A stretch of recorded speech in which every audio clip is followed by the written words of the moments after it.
what is changing about e-commerce and online search behavior? Like, what are we really talking about? So on the left, I have a Google search results page, and on the right, I have a ChatGPT results page or output. And so what we did was ran the same exact query in both Google and ChatGPT, and the query was, what are the top payment processing companies? And so, again, if we jump back over to the left, the Google search results page, this is what we're all used to. And so just from the top to the bottom, at the top left, we have the AI overview. On the top and on the right, you'll notice that there are the top right, there are some citations. And so these are the sources that Google is using to actually create that AI overview. And so below that, where you see all the company names, that's a SERP feature.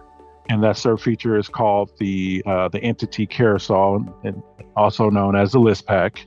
And then beneath that, finally, right, like we're getting to our organic listings. And so this is what used to be the classic 10 blue links that define the first page ranking. And, as you can see, with this addition of AI overviews, the organic listings are, essentially pushed almost below the fold. And so now when we compare that on the right to the ChatGPT result, instead of the listings of the 10 or 20 sites, ChatGPT is just synthesizing the information into a direct answer. And so if you look closely, you'll see it's still citing the sources. It's kind of hard to see, but those little gray little boxes are the sources.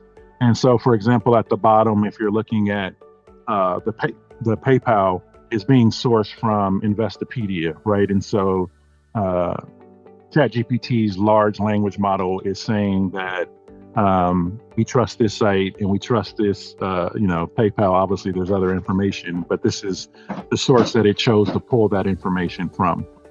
And so, on this ChatGPT result, instead of dozens of links and pages to scroll through, you're only seeing a handful of companies that are getting surfaced. And so, the key point here is that the experience and the visibility outcomes are, completely different. It's a shift from a world where rankings were kind of everything to one where authority and being recognized as a trusted source by AI engines determines whether your brand is going to be surfaced or seen at all.